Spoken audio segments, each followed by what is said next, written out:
দর্শক স্বাগত জানাচ্ছি আমাদের নিয়মিত আয়োজন সিএসআরএম জনতন্ত্র গণতন্ত্র দেখার জন্য। আজকের পর্বে আপনাদের সাথে আছে আমি শাহানাত বিশ্বাস ইয়াসমিন। আজকে আমরা আমাদের আলোচনার শিরোনাম ঠিক করেছি চলমান ঘটনা। চলমান ঘটনা মানে সবকিছু নিয়ে দিনের যত শিরোনাম যেসব খবরগুলো নিয়ে হয়েছে সেগুলো নিয়ে আমরা আলোচনা করার চেষ্টা করব। আলোচনা করার জন্য আমাদের সাথে স্টুডিওতে দুজন অতিথি আছেন। আমি প্রথমেই পরিচয় করে দিচ্ছি। আছেন আব্দুল ওয়াদুদ ভূঁইয়া, কর্মসংস্থান বিষয়ক সম্পাদক বিএনপি, এবং উনি 1996 এবং 2001-এর বিএনপির সংসদ সদস্য ছিলেন। একই সাথে উনি চট্টগ্রাম হিল ট্রাক্স ডেভেলপমেন্ট বোর্ডের চেয়ারম্যান ছিলেন। আপনাকে স্বাগত জানাচ্ছি জনাব আব্দুল ওয়াদুদ ভূঁইয়া, কৃতজ্ঞতা আপনি আমাদের সঙ্গে যুক্ত হয়েছেন। আছেন আবুল হাসান রুবেল, সাধারণ সম্পাদক গণসংহতি আন্দোলন, আপনাকেও স্বাগত জানাচ্ছি, কৃতজ্ঞতা আপনি আমাদের সঙ্গে যুক্ত হয়েছেন। আমি আবুল হাসান রুবেল আপনার কাছে আসবো, তার আগে আমি একটু আব্দুল ওয়াদুদ ভূঁইয়ার কাছে যাচ্ছি। আপনার কাছে একটা প্রশ্ন রেখে যায়, আপনারা দীর্ঘদিন গেল 15 বছর নানান কিছু নিয়ে আন্দোলন সংগ্রাম নিয়ে রাস্তায় ছিলেন।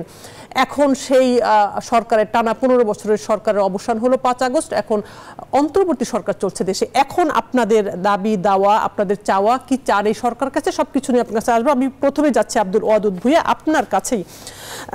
রোববার রাতে প্রথমবারের মতো অন্তর্বর্তী সরকারের দায়িত্ব নেয়ার পর 15 দিনের মাথায় প্রথমবারের মতো প্রধান উপদেষ্টা ডক্টর মোহাম্মদ ইউনূস জাতির উদ্দেশ্যে ভাষণ দিয়েছিলেন।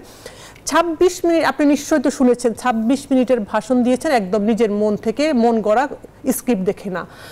এবং প্রত্যেকটা লাইনে ওনার জাতির জন্য, রাষ্ট্রের জন্য করণীয় ঠিক করা, তার সরকার কি করবে সেগুলো পরিষ্কার করা, প্রত্যেকটা সেক্টর ধরে ধরে কথা বলেছেন, কোথায় কোথায় সংস্কার করতে চান। কারণ আমরা জানি যে ছাত্র জনতার গণ অভ্যুত্থানের মধ্যে এই সরকার গঠিত হয়েছে এবং এই সরকার একটি রাষ্ট্র সংস্কার করতে চায় সব ক্ষেত্রে। সেটার জন্য কত সময় লাগবে, নির্বাচন কবে, কোন কোন খাতে সংস্কার, সবই বলেছেন। এবং প্রধান উপদেষ্টার এই বক্তব্যের প্রেক্ষিতে আজকে বিএনপি নেতারা তাদের মন্তব্য জানিয়েছেন। আমি সেটা নিয়ে একটু শুরু করছি। আলাপের শুরুতেই আমি যাচ্ছি, আজকে মির্জা ফখরুল ইসলাম আলমগীর বলেছিলেন যে ডক্টর মোহাম্মদ ইউনূস উনি ইতিবাচক বলেছেন, যে বক্তব্য দিয়েছেন প্রধান উপদেষ্টা এটা অবশ্যই ইতিবাচক। তবে নির্বাচন নিয়ে দ্রুত রাজনৈতিক দলগুলোর সাথে আলোচনা শুরু করতে উনি সরকারের প্রতি আহ্বান জানিয়েছেন। এটা একটা নিয়ে একটু আপনার কাছে প্রশ্নটা রাখছি, আরেকটা প্রশ্ন করেই যাচ্ছি। একটা উনি রূপরেখার বলছেন প্রধান উপদেষ্টা রোডম্যাপ দেবেন এমনটা আশা করেছিলাম, কিন্তু সেটা পরিষ্কার হয়নি। দুটো বিষয় আপনার কাছে যাচ্ছি আব্দুল ওয়াদুদ ভূঁইয়া, আপনি যদি একটু শুরু করেন। দুটো বিষয় কোনটা কোন দুটো বিষয়? মানে প্রধান উপদেষ্টার বক্তব্যের প্রেক্ষিতে আজকে মির্জা ফখরুল ইসলাম আলমগীর দুটো কথা বলেছিলেন। যে একটা নির্বাচন নিয়ে প্রধান উপদেষ্টার বক্তব্য ইতিবাচক বলেছেন, তবে বলেছেন যে রাজনৈতিক দলগুলোর সাথে আলোচনা শুরু করতে উনি সরকারের প্রতি আহ্বান জানিয়েছেন। আরেকটা বিষয় বলেছেন যে ওনার বক্তব্যে একটা রোড ম্যাপ বা রূপরেখা পরিষ্কার, আরেকটু ওনারা মনে করেছিলেন যে একটু পরিষ্কার হবে যে কি রোড ম্যাপ, সেটা নির্বাচনের কথাই বলছে। হ্যাঁ, ধন্যবাদ আপনাকে এবং দর্শকদেরকে এবং আমার সহ-আলোচক ভাইকে ধন্যবাদ। হ্যাঁ, আমাদের দল থেকে যে বক্তব্যটা দিয়েছে এটা স্বাভাবিক এবং এটা আমরা মনে করি এটা যথোপযুক্ত একটা বক্তব্য বিএনপি দিয়েছে। পাশাপাশি প্রধান উপদেষ্টা আমাদের দেশের জন্য একজন গর্বের মানুষ। তিনি ওয়ার্ল্ড ওয়াইড একজন পরিচিত বিখ্যাত মানুষ। উনি গ্লোবালি ওনার একটা ইমেজ আছে। উনি নোবেল বিজয়ী, তা আবার শান্তিতে। ওনার বক্তব্য অত্যন্ত চমৎকার হচ্ছে। ওনার বক্তব্য ঐতিহাসিক বক্তব্য হচ্ছে, কিন্তু সেখানে এই যে একটা জিনিস আমি উপলব্ধি করেছি যে একটা জিনিসের অভাব ছিল সব সাইডে। উনি চমৎকার বললেন একটা সাইডে ঘাটতি ছিল এই সরকারের, মানে গত পতিত সরকারের নির্যাতন নিপীড়ন এত অতি মাত্রায়, দুর্নীতি লুটপাট, এটা সারা জাতি দেখেছে। কণ্ঠরোধ করেছিল 15-16 বছর, কেউ সাহস করেনি। ছাত্র জনতা বেরিয়ে এসে তাদেরকে নামালো জীবন দিয়ে, রক্ত দিয়ে। সেই রক্তের উপরে পা দিয়ে শেখ হাসিনা পালিয়ে গেল। আবার সেই রক্তের উপরে দাঁড়িয়েই আমরা কিন্তু ছাত্র জনতা এবং রাজনৈতিক দলগুলো আমরা উপদেষ্টা সরকারের অন্তর্বর্তীকালীন সরকারের প্রধান হিসাবে আমরা এই মানুষটাকে পছন্দ করেছি এবং জাতি সমর্থন দিয়েছে। সেক্ষেত্রে জনগণ, পেশাজীবী, ছাত্র তো আছেই, ছাত্রদের কাছে অনেক কৃতজ্ঞতা, যারা শহীদ হয়েছে তাদের প্রতি আমাদের অনেক অনেক অনেক সমবেদনা। এই ঋণ কোনোভাবে জাতি শোধ করতে পারবে না, যাদের রক্ত বিনিময় এটা হয়েছে। কিন্তু সেখানে এই আন্দোলনটা কিন্তু একদিনে হয়নি।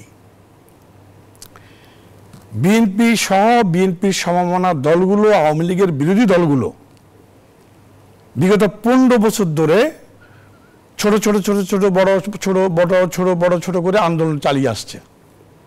14 সালের আন্দোলনের কথা মনে করেন, সর্বশেষে যে মানে তারুণ্যের সমাবেশ, বিভাগীয় সমাবেশ, ঢাকার 28 তারিখের সমাবেশ, এরকম বিশাল বিশাল সমাবেশের মধ্য দিয়ে বিএনপি আন্দোলনটাকে টেনে আনছে। বিএনপি সহ সকল বিরোধী দল যার যার অবস্থান এবং শক্তি থেকে টেনে আনছে। তাদের লক্ষ্য ছিল, আভ্যন্তরীণভাবে আমাদের একটা লক্ষ্য ছিল, আমরা সেদিনই বিজয় অর্জন করব যেদিন এদেশের ছাত্র জনতা এই আন্দোলনে অংশগ্রহণ করবে এবং আমরা নামাতে পারবো। যার জন্য আওয়ামী লীগ এবং ওবায়দুল কাদেররা বলতো যে ওদের আন্দোলনে তো জনগণ নামে না। ঠিকই বলেছে। আর আমরাও চেয়েছি যেই কোনো উপায়ে জনগণকে আমরা সম্পৃক্ত করা। জনগণ যেদিন এদের উপর অতিষ্ঠ হবে, সম্পৃক্ত হবে, সেদিন এদের পতন হবে। সেই দিক থেকে বিএনপি বা বিএনপি সমমনা দলগুলো সাকসেস। আমরা 15 বছর আন্দোলন করে যা পারিনি, কিন্তু এটা পেরেছি, আমরা একটা ফাউন্ডেশন তৈরি করে দিয়েছি, হোমওয়ার্ক করেছি, ওয়ার্ম আপ করেছি। এই ওয়ার্ম আপে আমরা প্রতিদিন মাঠে ছিলাম, ছোট বড় আমরা মাঠে ছিলাম আন্দোলনে, যার কারণে মানুষের ভীতি দূর করেছি, মানুষের ভয় দূর করেছি। 15 বছর পরে গিয়ে মানুষের ভয় দূর হয়ে ছাত্ররা জীবন দিয়ে, রক্ত দিয়ে, ছাত্র জনতা জীবন দিয়ে, রক্ত দিয়ে এই স্বৈরাচার সরকারের পতন ঘটিয়েছে। আপনি খেয়াল করে দেখেন সেখানে ছাত্র দলের কতজন লোক মারা গেছে। সাধারণ ছাত্ররা কারা? আপনার ছেলে, আমার ছেলে, ওনার ছেলে। আপনিও তো একটা দল করেন, আমি একটা দল করি, উনি একটা দল করে। তাহলে এই ছেলেগুলো কিন্তু ভিন্ন ভিন্ন পরিবার থেকে এসছে, এরা কোনো ভিন্ন গ্রহের থেকে আসে নাই। এই ছেলেগুলো আমাদের ছেলে, আমাদের ভাই। এই যে সরকার গঠন হলো 15 দিনও হলো না, মানে 15 দিন হয়েছে। 15 দিনের মধ্যে আমরা দেখতে পাচ্ছি সারা দেশে, বিশেষ করে ঢাকা শহরে প্রধান উপদেষ্টার কার্যালয়ের সামনে সচিবালয় ঘেরাও করে সবগুলো সংগঠন, সরকারি বেসরকারি, তারা নানান দাবি দেওয়া নিয়ে যে আসছে। মানে একটা সরকারকে 15 দিন সময়ও দিচ্ছে না। মানে এইটা কেন হলো? আমি আপনার কাছে প্রশ্ন নিয়ে ফিরছি, আমি একটু যাচ্ছি। জনাব আবুল হাসান রুবেল, আমার ইয়েটা শেষ করে যে আমি অল্প কিছু কথাতে শেষ করতে পারবো। তো এই যে আন্দোলনটা এভাবে হলো, হওয়ার পরে তা আপনার এখানে এই আন্দোলনে ছাত্রদের সাথে কিন্তু পাকা দাড়িওয়ালা, লুঙ্গিওয়ালা লোক ছিল, শ্রমিক ছিল, সাধারণ মানুষও ছিল, হাজার হাজার। ছাত্রদল ছিল, যুব দল ছিল, স্বেচ্ছাসেবক দল ছিল, শিবির ছিল, বিভিন্ন দল ছিল। ওরা হয়তো ব্যাক সাইডে ছিল, ব্যানার ছাত্র আন্দোলন। তো এখন এই যে রাজনৈতিক দলগুলোর কিন্তু বিশাল একটা সাপোর্ট ছাত্রদের পিছনে ছিল, ব্যাকআপ ছিল। তো তাহলে উপদেষ্টা সরকার, অন্তর্বর্তীকালীন সরকার এবং ইউনূস সাহেব, আমাদের সম্মানিত প্রধান উপদেষ্টা, তিনি যদি ওনার বক্তব্যে বা ওনারা যদি ওনাদের বক্তব্যে দেশের রাজনৈতিক দলগুলোকে অ্যাড্রেস করেন বা করতেন, আরো সুন্দর হতো। ওনারা ছাত্র জনতাকে অ্যাড্রেস করছে, পেশাজীবীদেরকে এবং রাজনৈতিক দলগুলোকেও যদি ওনারা অ্যাড্রেস করতেন, কারণ এখানে তো কেউ বিরোধী দল নাই, সবাই তো আমরা এই সরকারকে সমর্থন করি। অতএব রাজনৈতিক দলগুলোকে অ্যাড্রেস করলে ওনারা আরো বেশি শক্তিশালী হতো। আর দ্বিতীয় প্রশ্নটা আমি পরে উত্তর দেব না, ঠিক আছে? আমি একটু ফিরে আসছি। জনাব আবুল হাসান রুবেল, আপনার কাছে যাচ্ছি। যে প্রশ্ন রেখে গিয়েছিলাম যে আপনারা তো গত 15 বছর একটানা আওয়ামী লীগ সরকারের নানান অনিয়ম, দুর্নীতি সবকিছু নিয়ে মাঠে ছিলেন। এখনো কি মাঠে আছেন? এই এখন যে অন্তর্বর্তী সরকার আছে, তাদের প্রতি আপনাদের সাপোর্ট কোন কোন খাতে? তাদের কাছে আপনাদের কি দাবি দেওয়া? কারণ আমরা দেখছি এই 15 দিনে এমন কোনো সংগঠন বাদ নেই যারা তার দাবি নিয়ে রাস্তায় নাই, সচিবালয়ের সামনে নাই, প্রধান উপদেষ্টা কার্যালয়ের সামনে নেই। এবং সেটা নিয়ে গতকাল যেহেতু আনসাররা ছিল, 4 দিনের মাথায় গতকাল রাতে মানে ভয়ানক ঘটনা ঘটে গেছে, ছাত্রদের সাথে আনসারদের সাথে হতাহতের ঘটনা হলো। এবং কালকে ডিএমপি থেকে নির্দেশনা আসছে যে সচিবালয়ের সামনে, প্রধান উপদেষ্টার কার্যালয়ের সামনে কেউ করতে পারবে না। মানে পরিস্থিতি এমন জায়গায় গেছে। আপনাদের অবস্থান কি বর্তমান এই সরকারের প্রতি? ধন্যবাদ। প্রথমে বলি যে মানে যে কোনো একটা সংগ্রামকে যখন আমরা দেখি বা যে কোনো জিনিসকে যদি আমরা দেখি তাহলে আসলে তার একটা পশ্চাৎভূমি থাকে। আরেকটা সময় ধরেন আমরা একটা ডিম যখন একটা মুরগি ফোটায় তাহলে সেই মুরগিটা তা দেয় হচ্ছে 21 দিন ধরে, 21 দিন পরে আমরা বাচ্চাটা দেখতে পাই।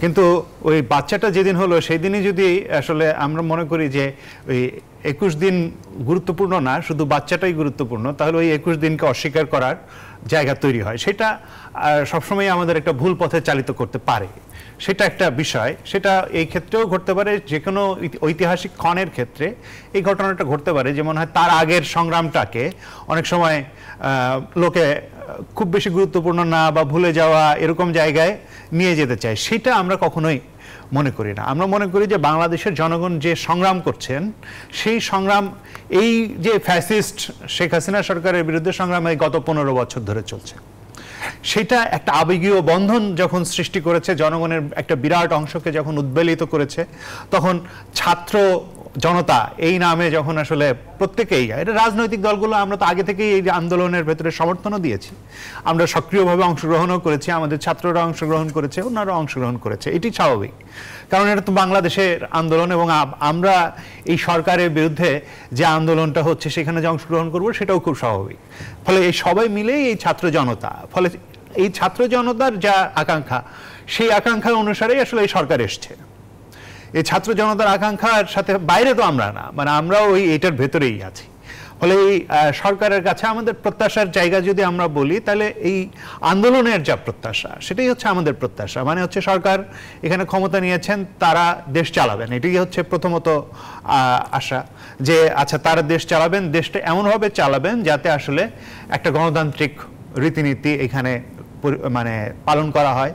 এইটাকে এমনভাবে তারা চালাবেন যাতে আসলে আমরা একটা কিছু সংস্কার, যেই সংস্কারটা আসলে এই আন্দোলনের ভেতর থেকে দাবি উঠেছিল। এই গত 15 বছরে যেহেতু বাংলাদেশের প্রত্যেকটি প্রতিষ্ঠানকে ধ্বংস করে দেওয়া হয়েছে, এই প্রতিষ্ঠানগুলোর সংস্কার ছাড়া একটা মানে নির্বাচনের আসলে সত্যিকার পরিবেশও তৈরি হবে না। ফলে এই প্রতিষ্ঠানগুলোর সংস্কার, যে সংস্কারগুলো তারা করবেন বলেছেন, প্রধান উপদেষ্টা তার ভাষণে বলেছেন।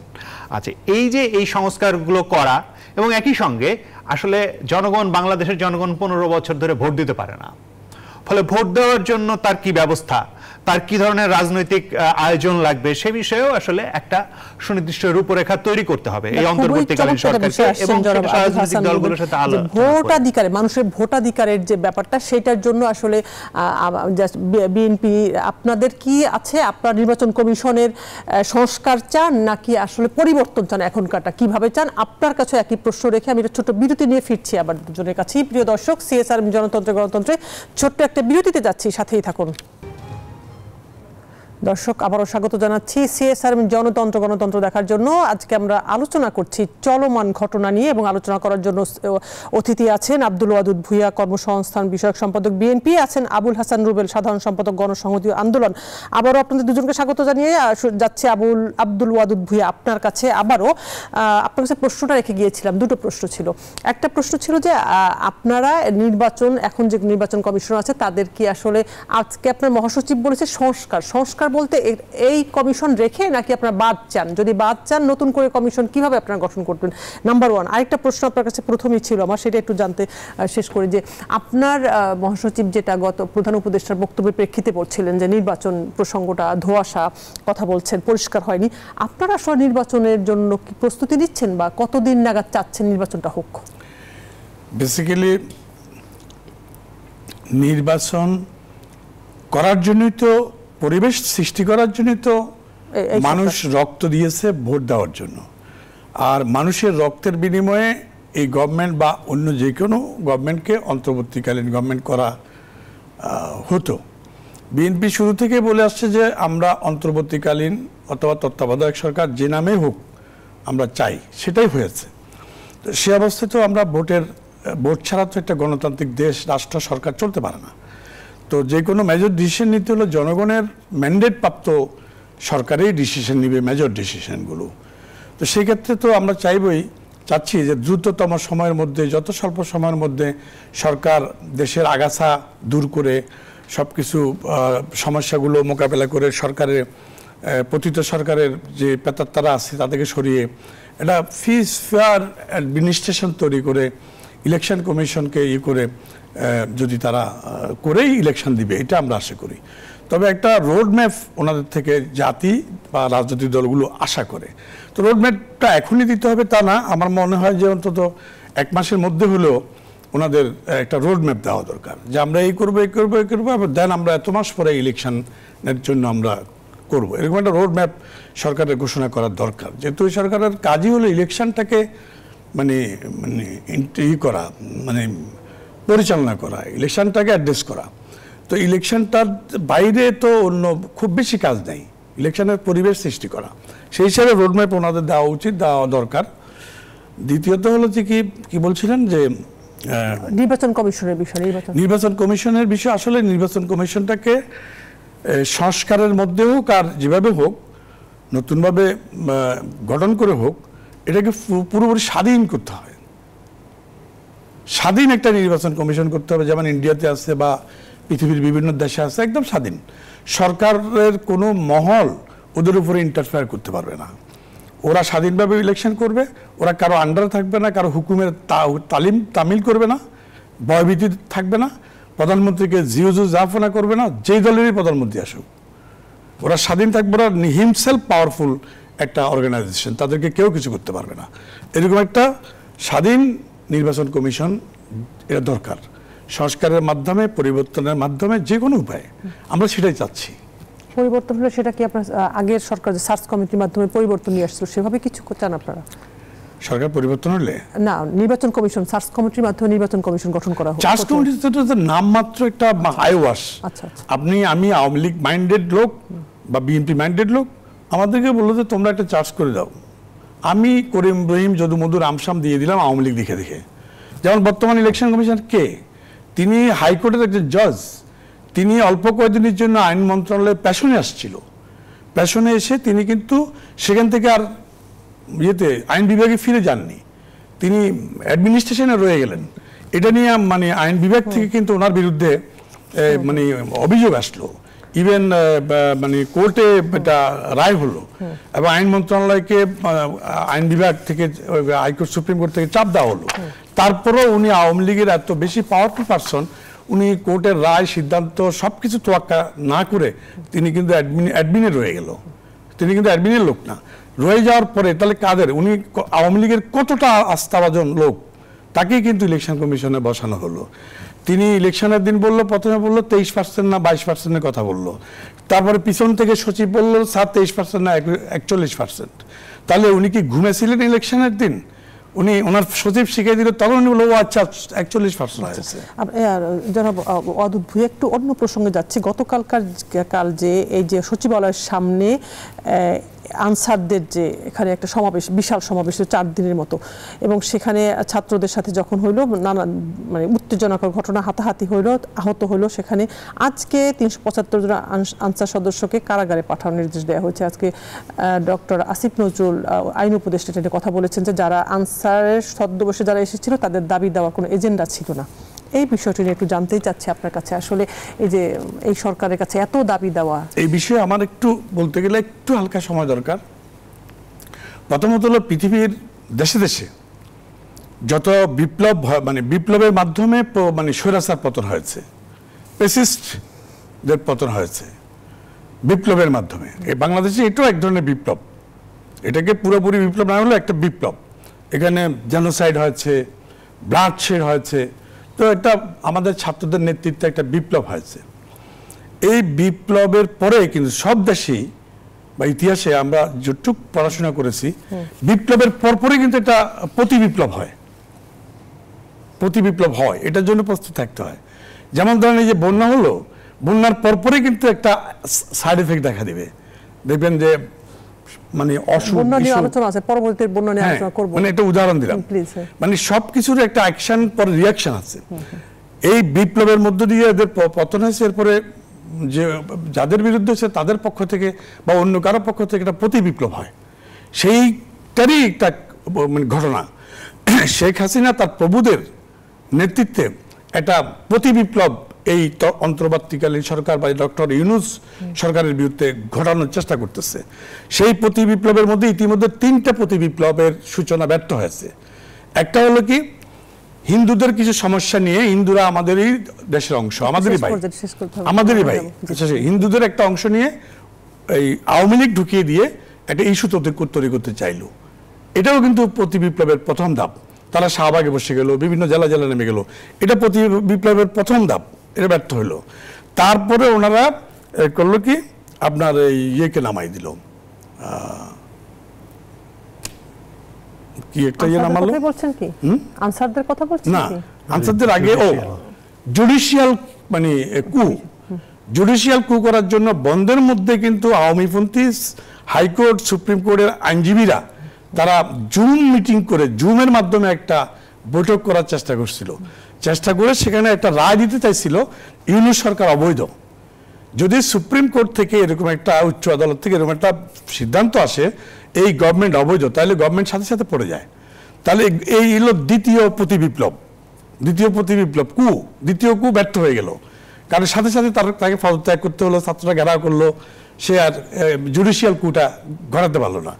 এরপরেই কিন্তু হাসিনা এবং তার প্রভুরা আনসারের উপরে ভর করলো, আনসারদেরকে উস্কিয়ে বিভিন্নভাবে ওদের লোকজন দিয়ে তাদেরকে এইভাবে মাঠে নামালো। এবং সেদিন রাত্রে সচিবালয় তারা ঢুকে গেছে, এই জন্যই তারা সারা রাত সচিবালয় অবস্থান করতো। পরের দিন সারা দেশ থেকে আনসাররা এসে অ্যাটেন্ড করতো। আনসারদের মধ্যে ছাত্রলীগ আনসারের পোশাক পরে, কাপড় পরে, আর যুবলীগ ছাত্রলীগ এরা ঢুকে যেত। ঢুকে গিয়ে একটা ওই যে ছাত্র যেরকমভাবে একটা বিপ্লব ঘটালো, সেম একটা বিপ্লবের ঘটনা তারা ঘটাতে চাইছিল, যেটা ছাত্ররা ঘটাইতে দেয় নাই এবং জনগণ ঘটাতে দেয় নাই। এটা আমি বলবো প্রতি বিপ্লব, এবং এই প্রতি বিপ্লবকে এখনো উড়িয়ে দেওয়া যায় না, এখনো হবে। আজকেও আনসার নামতে চাইছিল, এরপরে আজকে রিক্সাওয়ালারা নামছে, ওগুলো সবই কিন্তু এই আপনার এই যে হাসিনার অথবা তার প্রভুদের যারা আছে গোয়েন্দারা, প্রভুদের গোয়েন্দারা দেশে ভর্তি, তারাই ঘটাচ্ছে। এবং এই জন্য এই সরকারকে সতর্ক থাকতে হবে, রাজনৈতিক দলগুলোকে সতর্ক থাকতে হবে, এই প্রতি বিপ্লবের মোকাবেলা করতে হবে, তা না হলে এই সরকারকে টিকিয়ে রাখা কঠিন হবে। অসংখ্য ধন্যবাদ, অনেকগুলো বিষয় বললেন জনাব ওয়াদুদ ভূঁইয়া আপনি। যাচ্ছি হাসান রুবেল আপনার কাছে। আপনার দল গণসংহতি আন্দোলন নির্বাচনের জন্য প্রস্তুতি নিচ্ছেন? আপনাদের দল এই মুহূর্তে তো আমরা আসলে বন্যার কাজে ব্যস্ত, মানে এই মুহূর্তে সারা দেশে সবাই বন্যার তোরদের নিয়েই ব্যস্ত। ফলে এই মুহূর্তে তো আমরা নির্বাচনের প্রস্তুতি নিচ্ছি না, কিন্তু নির্বাচনের জন্য অবশ্যই যখন নির্বাচন হবে, মানে নির্বাচনের ইয়ে ঘোষিত হবে, তখন আমরা নির্বাচন তো অংশ নেবেন আপনারা, নির্বাচন তো হবে দেশে, শেষ করতে সেই সময় তো অবশ্যই মানে থাকবে প্রস্তুতি। আমরা এই মুহূর্তে যে কাজগুলো করছি সেটা হচ্ছে আসলে এখন দেশের জন্য যেগুলো প্রয়োজনীয় মনে করছি দেশের, সেগুলোই আসলে করছি। কোন কি কাজ করব? বন্যা তো আছে, বন্যা প্রসঙ্গ আমি আসবো, সেটা একেবারেই একটি প্রাকৃতিক বিষয়, ওখানে খুবই অমানবিক এখন একটা পরিস্থিতি আছে। কিন্তু এছাড়া আপনাদের, এছাড়া আমরা যেটা ধরেন, আমরা যেহেতু এই সংগ্রামের ভেতরে ছিলাম, তাহলে এই সংগ্রামের ভেতর থেকে আমরা বিভিন্ন অংশের, সমাজের বিভিন্ন অংশের যে সমস্ত আসলে সামনের দিনে কি ধরনের রূপান্তর বাংলাদেশে প্রয়োজন, সেই সমস্ত বিষয়ে আসলে আমরা মতামত সংগ্রহ করছি, মতামতগুলো গ্রহণ করছি, এবং সামনে আসলে বাংলাদেশটাতে আসলে স্বৈরতন্ত্র যাতে আর ফিরে না আসে, সেটার জন্য আসলে কি ধরনের মানে সাংবিধানিক এবং অন্যান্য ব্যবস্থা দরকার, সে বিষয়েও আসলে আমরা কাজ করার জন্য চেষ্টা করছি। এই ধরনের কাজগুলো যেমন আমাদের এখন প্রধান। তারপরে বিভিন্ন জায়গায় এখন শান্তি শৃঙ্খলার একটা যে সমস্যা, এই জায়গাতে আমরা ছাত্র জনতাকে নিয়ে আসলে কাজ করার চেষ্টা করছি। সবগুলো যে দলীয়ভাবে আমরা করছি তা না, আমরা একটা সাধারণভাবে এই কাজগুলো করার চেষ্টা করছি, এবং যা কেউ যাতে হামলার শিকার না হয়, কেউ যাতে আসলে জানমালের ক্ষয়ক্ষতির শিকার না হয়, এই সমস্ত বিষয়ে আমরা আসলে কাজ করছি। এগুলো হচ্ছে আমাদের এখনকার মানে। সেক্ষেত্রে যে প্রসঙ্গটা ছিল জনাব ওয়াদুদ ভূঁইয়ার কাছে, আপনার কাছে প্রসঙ্গটা রাখছি হাসান রুবেল জনাব, যে আপনারা নির্বাচন কমিশনের বিষয়ে আপনাদের কি, যেহেতু ভোটাধিকারের প্রসঙ্গটা আসছে, যে মানুষ গত 4 বছর 8 সালের পরে 14, 18 এবং 24 সালে মানুষ ভোট দিতে পারেনি, সেটা আপনারা বহুবার বলছেন, বিএনপি বলছে। আপনার সেই ভোটাধিকার ফিরিয়ে আনার ক্ষেত্রে আপনাদের কি ভূমিকা থাকবে, কি চান আপনারা? প্রথমত বলি যে নির্বাচন কমিশনের আমরা একটা মানে সম্পূর্ণভাবে স্বাধীন নির্বাচন কমিশন চাই, এবং এই নির্বাচন কমিশনটা হতে হবে আসলে একটা সাংবিধানিক কমিশন গঠন করা যেতে পারে নির্বাচন কমিশনের জন্য।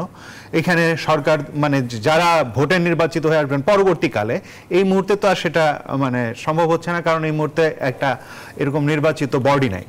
পরবর্তীকালে যেটা হবে যে একটা সরকার দলীয়, বিরোধী দলীয় এবং মানে বিচার বিভাগীয় সহ এবং নাগরিক প্রতিনিধিদের সহ একটা সাংবিধানিক কমিশন হতে পারে, যারা আসলে সকলে মিলে একটা নির্বাচন কমিশন নিয়োগ করতে পারেন, এবং সেই নির্বাচন কমিশন সম্পূর্ণ স্বাধীন হবে, তার বাজেট প্রণয়নের ক্ষমতা থাকবে নিজস্ব, এবং নিজস্ব লোকবল তার থাকবে। এরকম একটা স্বাধীন এবং মানে শক্তিশালী নির্বাচন কমিশন আমরা চাই। এবং এইটা করার জন্য বর্তমানকালে আমরা এই যে আন্দোলনকারী যে শক্তিগুলো আছে, যারা এই আন্দোলনে যুক্ত ছিল, তাদের সকলের যে সম্মতি, সেই সম্মতির ভিত্তিতে একটা নির্বাচন কমিশন চাই। যে নির্বাচন কমিশন এখন আছে, আমরা জানি যে তারা আসলে কারা এবং তারা কার তল্পিবাহক, এগুলো সব আমরা জানি, তারা কি করেছে এগুলো সব আমরা মানে অনেকবার বলেছি, এগুলো রিপিট করব না। ফলে এই নির্বাচন কমিশন দিয়ে আরেকটা মানে কি বলে নিরপেক্ষ নির্বাচন হবে বা জনগণের মতামতের প্রতিফলন হবে, এইরকম আমরা আশা করছি না। এবং সেটার কারণে একটা নতুন নির্বাচন কমিশন, এবং সেই নির্বাচন কমিশনকেও আসলে বেশ কিছু দায়িত্ব নিতে হবে। যেমন ধরা যাক যে নির্বাচনে অবৈধ টাকার খেলা যেটা বাংলাদেশে আছে, সন্ত্রাসের যে বিষয় আছে, এই সমস্ত বিষয়কে তারা আসলে ট্যাকেল করবেন, এবং সত্যিকার অর্থে জনগণ যাতে হাসি মুখে ভোট দিতে যেতে পারেন এবং হাসি মুখে ফিরে আসতে পারেন, এবং যে ফলাফল হয় তাতে যারা সব দল যাতে মেনে নিতে পারে। এরকম তো বিএনপি জনাব ওয়াদুদ ভাই তার দল এবং আপনারাও রাস্তায় ছিলেন একই কারণে, যে আপনার তত্ত্বাবধায়ক সরকারের অধীনে নির্বাচন চান। এখন তো সেই তত্ত্বাবধায়ক সরকারের অধীনে নির্বাচন হবে, অতএব যেই সংগঠনগুলো সংস্কার হবে নিশ্চয়ই সেটা আসলে নিরপেক্ষভাবে হবে বলে আমরা একটা ছোট বিরতি দিয়ে ফিরছি। প্রিয় দর্শক, সিএসআর জনতন্ত্র গণতন্ত্রের ছোট্ট আরেকটা বিরতিতে যাচ্ছি, সাথেই থাকুন। দর্শক, আবারও স্বাগত সিএসআরএম জনতন্ত্র গণতন্ত্র দেখার জন্য। জনাব আব্দুল ওয়াদুদ ভূঁইয়া, এবার একটু আলোচনা করতে চাচ্ছি আমরা বন্যা পরিস্থিতি নিয়ে। মানে ভয়াবহ বন্যা হলো ফেনী সহ কুমিল্লা সেই এলাকায় 11টি জেলায়, এবং আমরা সবসময় দেখেছি যেটা যে বন্যার সময় একরকম কষ্ট, বন্যা শেষ হয়ে গেলে তখন তাদের আরেক রকম কষ্ট, যেটা এখন ফেস করছে তারা। আমাদের সংবাদ যারা কর্মী তারা সংবাদ সংগ্রহ করতে গিয়ে দেখেছে বন্যার পানি কমতে শুরু করলো, দুর্ভোগ কমেনি, ত্রাণের জন্য হাহাকার চলছে, এইটা একরকম। আরেকটা খবর আজকে আমাদের সব গণমাধ্যমের শিরোনাম ছিল, সেটা নিয়ে ফারাক্কাবাদের গেট খোলা নিয়ে সংবাদ মাধ্যমে গুজব ছড়ানো হচ্ছে বলে ভারতের বিদেশ মন্ত্রণালয়ের মুখপাত্র থেকে একটি বিজ্ঞপ্তি দেওয়া হয়েছে। এই আসলে তারা কিছু পরিষ্কার করেছে যে এটা ফারাক্কাবাদ খুলে দেয়া না, কারণ বাংলাদেশের সংবাদ মাধ্যম খবর প্রকাশ হয়েছে যে এভাবে আবার বন্যা শুরু হবে। দুটো বিষয় নিয়ে একটু ছোট করে জানতে চাচ্ছি। এই বন্যাটার সাথে প্রতি বিপ্লবের একটা সম্পর্ক আছে। প্রতি বিপ্লব যেটা আনসাররা করতে চাইছিল, জুডিশিয়ালরা করতে চাইছিল, এটার সাথে একটা সম্পর্ক আছে। বন্যাটা ক্রিয়েটেড, আর্টিফিশিয়াল। এটা শেখ হাসিনা প্রভুরা পানি অনেক গেট ছেড়ে দিয়েছে, ত্রিপুরা দিয়ে ছাড়ার কারণে কিন্তু ফেনী এফেক্টেড হচ্ছে, নাহলে ফারাক্কার দ্বারা কিন্তু ফেনী ওই সাইডটা এতটা এফেক্টেড হয় না। অতএব তাদের সবগুলো গেট তারা ছেড়ে দিয়েছে। ঘটনা আজকে মানে গতকাল থেকে, হ্যাঁ, তারা ছেড়ে দিয়েছে এবং আরো ছাড়বে তারা, কারণ তারা চাচ্ছে যে মানুষ মানে দিশেহারা হয়ে যাক, মানুষ অত্যন্ত কষ্ট পাক এবং দুর্ভিক্ষ সৃষ্টি হোক। মানে একটা দেশ আরেকটা দেশে এরকম ক্ষতি চাইতে পারে, এরকম করে সারা জীবন তারা চেয়েছে। এবার একটু তাদের পছন্দের লোক দেশ ত্যাগ করেছে, ক্ষমতাচ্যুত হয়েছে, এটার ক্ষোভে প্রতি বিপ্লব ঘটানোর জন্য একদিকে মানুষকে দুর্ভিক্ষের দিকে ঠেলে দিচ্ছে, সরকারকে বেকায়দায় ফেলতেছে, অপরদিকে আনসারের মতো এরকম একটা প্রতি বিপ্লব দিয়ে বন্যার মধ্যে আনসাররা এটার কথা করার কথা না। এটা এই ক্রিয়েটেড বন্যাটাও কিন্তু হাসিনার প্রভুদের এবং এই প্রতি বিপ্লবের সাথে সম্পর্ক। আনসারের মিছিল বা প্রোগ্রামের সাথে, কর্মসূচির সাথে একটা যোগসূত্র আছে। অতএব এখন এই বন্যায় আমরা যার যার অবস্থান থেকে, সেনাবাহিনী, ছাত্র, যুবক, রাজনৈতিক দল, আমি বিএনপি হিসেবে বলবো, আমরা বিএনপি ঝাঁপিয়ে পড়েছি। আমরা আমাদের এলাকাগুলোতে যে যে এলাকাতে আছে, আমরা সেন্ট্রাল থেকে লোকাল সবাই ঝাঁপিয়ে পড়ে আমাদের মানে সাধ্য দিয়ে আমরা চেষ্টা করেছি। এটাতে এই বন্যা আমরা দ্বিতীয়বার শেখ হাসিনা এবং তার প্রভুদেরকে প্রমাণ করলাম যে বাংলাদেশের মানুষ ঐক্যবদ্ধ হইলে স্বৈরাচার যেমন পতন হয়, বাংলাদেশের মানুষ ঐক্যবদ্ধ এই বন্যা আমরা মোকাবেলা করছি, মানুষের পাশে দাঁড়ানো যায়, পাশে দাঁড়াচ্ছি, দাঁড়াতে পারি। হ্যাঁ, জনাব আবুল হাসান রুবেল, একই প্রশ্ন আপনার কাছেই রাখছি যে ফারাক্কা নিয়ে একটু জানতে চাচ্ছি, একটু বলেন যে এই বিষয়টা কেন আসলো? এই বিষয়টা আসার কারণ নিশ্চয়ই আছে, মানে ফারাক্কার গেটগুলো যে খুলে দেওয়া হয়েছে এটা সত্য, এটা ভারতীয় সংবাদ মাধ্যমে প্রত্যেক বছর খুলে দেওয়া হয়, ব্যাপারটা এরকম না, যখনই পানির চাপ বাড়ে তখনই খুলে দেওয়া হয়। এই সময়টা যখন তাদের পানির চাপ বাড়ে তখন খুলে দেওয়া হয়। এই যে ভারত একদিক থেকে আসলে বাঁধগুলো দিয়ে রেখেছে, বাঁধ দিয়ে আমাদের নদীগুলো শুকিয়ে ফেলছে, শুকিয়ে ফেলার ফলে এখানে যে পানি ধারণ ক্ষমতা নদীর, সেই পানি ধারণ ক্ষমতা কমে যাচ্ছে, ফলে যখন খুলে দিচ্ছে তখন ওই নদী আর পানি ধারণ করতে পারছে না, তখন ওইটা বন্ধ হয়ে যাচ্ছে, ফলে একদিকে তারা শুকিয়ে মারছে আর একদিকে তারা ডুবিয়ে মারছে। এইটা বহুদিন থেকে চলে আসছে। এই বছর যে ঘটনাটা তারা ঘটালো, যেটার কারণে কুমিল্লা ফেনীতে আসলে এই বন্যা পরিস্থিতির সৃষ্টি হলো, সেটা হচ্ছে যে তথ্যটা আসলে সময় মতো তারা আমাদেরকে দেয় নাই, যে কারণে যে প্রস্তুতিটার সময়, সেই সময়টা আমরা পাই না, ফলে মানুষ অনেক বেশি দুর্ভোগের ভেতরে পড়েছে। হ্যাঁ, এটা ফ্ল্যাশ ফ্লাড, এটা সাথে বৃষ্টির সম্পর্ক আছে, এগুলো আছে, কিন্তু এগুলোর সাথে যে এই যে মানুষকে প্রস্তুতি নেওয়ার সুযোগ না দেওয়া, এইটা আসলে আমি মনে করি যে এইটাকে আসলে খুব হালকাভাবে দেখার কিছু নাই, এবং এটাকে শক্তভাবে দেখা দরকার, এবং এই পানির বিষয়টার সমাধান রাজনৈতিকভাবেই হওয়া দরকার, মোকাবেলা করা দরকার। অসংখ্য ধন্যবাদ জনাব আব্দুল ওয়াদুদ ভূঁইয়া, ধন্যবাদ জানাচ্ছি আবুল হাসান রুবেল, আপনাদের দুজনকেই কৃতজ্ঞতা আবারও আপনাদের কাছে। প্রিয় দর্শক, আপনাদের কাছে কৃতজ্ঞতা জানিয়ে শেষ করছি আজকের মতো সিএসআর জনতন্ত্র গণতন্ত্র। সবাই ভালো থাকবেন, সাবধানে থাকবেন।